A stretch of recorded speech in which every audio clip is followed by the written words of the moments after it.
All right, different game today. Obviously, not Warframe, not Dead by Daylight, but Bloodborne. Only reason why I'm recording this is because I was already on my PS5 playing Stellar Blade, so you'll probably see that before or after, depending on what comes out first.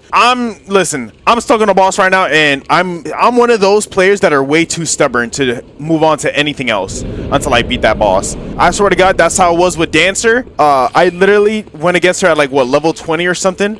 I refused to play a different boss or move on to a different part of the game. Now, this boss that I'm on right now, it's a dungeon boss, so it's not really like a main boss that I have to fight. But it's like I've been doing all the dungeons so far, so like it's only right if I, fight this. I'll say this, Bloodborne is, I can see how Bloodborne is definitely like the hardest of the Souls, I guess you could say, or one of the hardest. But honestly, once you get the workshop tool, you're kind of set. Like, I'm gonna be honest, I was struggling in this game. And I knew that there was, some type of upgrade system to like, upgrade my weapons, +6 or whatever it was. I was wondering, I was like, bro, how do I get it? Like, I fought like 4 bosses. I fought Gascon, I fought Vicar Amelia, Blood-Starved Beast. Well, not Blood-Starved Beast, but I was on those bosses. Oh, actually, no, I did beat those bosses first. And I was like, dude, like, I'm doing no damage to these people. Like, I'm actually struggling because I don't do enough damage. Now, given the parry system in this is way more simpler.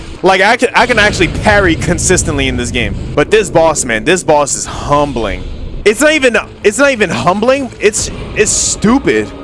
Because of these things. Oh my god, these little like dollar store like rock slings are the death of me. They don't do anything for the first phase or anything, but second phase, they just do so much more damage. But yeah, what I actually wanted to talk about today was, man, that Tarkov thing, bro. I don't know if you guys have seen it, but essentially Tarkov announced their new PvE mode, which I think has been long overdue for one. But man, they announced it at $250. Now, given Tarkov has this thing where if you buy like previous versions of it, the price is reduced, but still, like, for somebody who is, I guess you could say, discouraged to start playing Tarkov because of the PvP, and they're just getting into it for only the PvE, like, that's kind of crazy that they're charging $250. Like, imagine, like a teenager, like, that's the main demographic for video games. I mean, Jesus Christ. Like, who's gonna casually have $250 to blow on a game that's not even released yet? Like, you know what I'm saying? Like, and in my opinion, why would I spend $250 on a video game that doesn't even have an anti-cheat? Like, the reason I've played 3 full splits, or I should say wipes, of Tarkov. I've stopped playing on all 3 like wipes because I've ran into cheaters multiple times. And it's not because of how I play, but because of my friend. Admittedly, he's really good at the game. I'll be honest, he is the PvP of like player of our squad that I run. Admittedly, I'm terrible, but I'll let you know this. I will spot a scav from 5 miles out.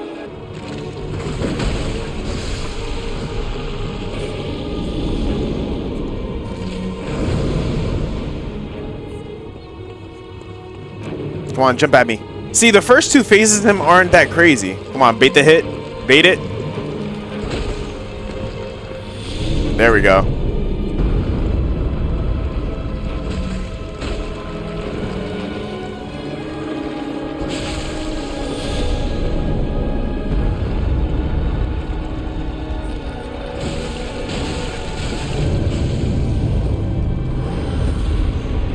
Oh, I didn't know he was teleporting. See, this is the stuff see, look at that, immediately into the animation. This boss is annoying as fuck. With Tarkov, I don't think Tarkov is in a position to charge their games that much money, in my opinion.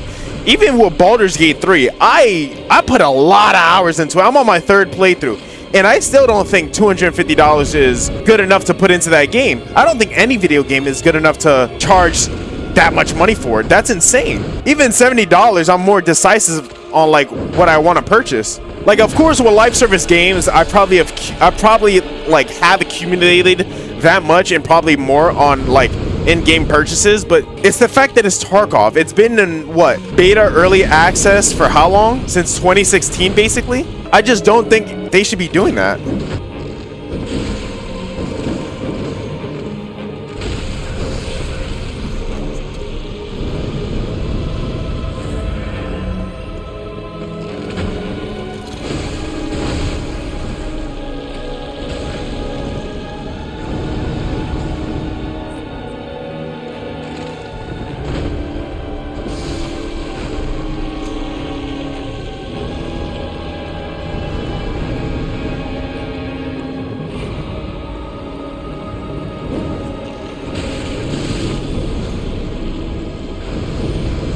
Oh my god.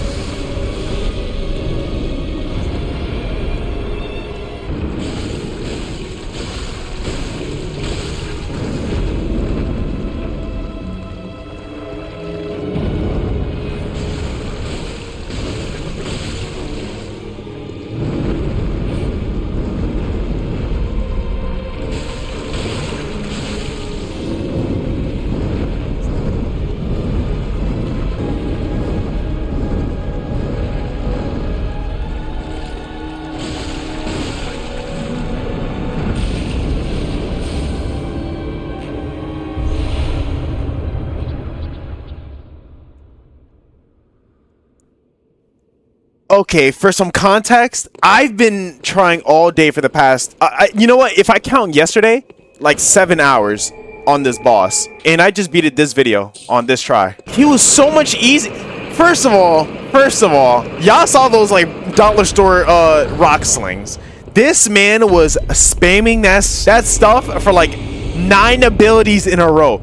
Every active animation he was doing was a rock sling, bro. I couldn't escape it. I was literally behind a pillar for the majority of this boss, like for this boss fight in previous attempts. I cannot believe I did that. You know, I should probably show you like why I'm so like stressed out about this. I got stuck on this one part. I think I was chilling over here, somewhere over here. I literally just beat what's his name? Hemwick, right? After I beat Hemwick, I was just, you know, exploring and stuff, and then I got kidnapped and I got taken to not this. What was it? I was in unforeseen village. That's what it was. And then I got teleported here to the Hyposian Gale or jail, however you pronounce it. And I couldn't defeat any of those enemies. So I was like, all right, you know what? Let me explore a little bit. By the way, this was also before I found the workshop tool. Well, this was before I actually installed the workshop tool or like used it because I didn't know how it worked. So I decided to come over here because I was like, all right, well, like what items can I use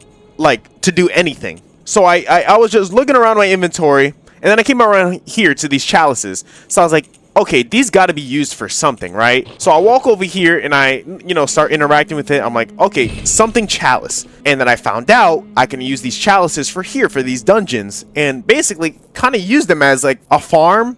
Because I'm not really into the farming, but I could actually complete them. And as you can see, I've completed a lot of dungeons. Like, a lot.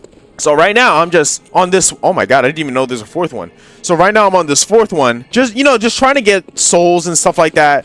Maybe get myself a little leveled before I start heading into the world again. Because honestly, like there's these enemies that walk around with these like body bags. They are annoying. I absolutely hate them. They are one of the worst enemies to deal with at a low level. It's ridiculous. But yeah, honestly, I didn't expect myself to defeat it that fast, so like, I don't have anything else to talk about in this video. Oh shit, it's actually 13 minutes. Actually, no, this is actually a perfect length for a video. Oh my god. As a matter of fact, let me just do my outro right now. Alright guys, thank you for watching. Like, comment, subscribe. Tarkov, what are you doing? Like, in my opinion, I think Tarkov is the best extraction shooter. I mean, I've seen other AAA companies trying to emulate it with Battlefield. I forgot what that mode was called. It really didn't really do much for me. I didn't like it. It wasn't good. But man, Tarkov, like you're the best extraction shooter. You got to be doing something. Like what you're doing right now, you're just killing. You're shooting yourself in the foot. That's basically what you're doing. But anyways, like, comment, subscribe, and I'll see you in the next one. Bye.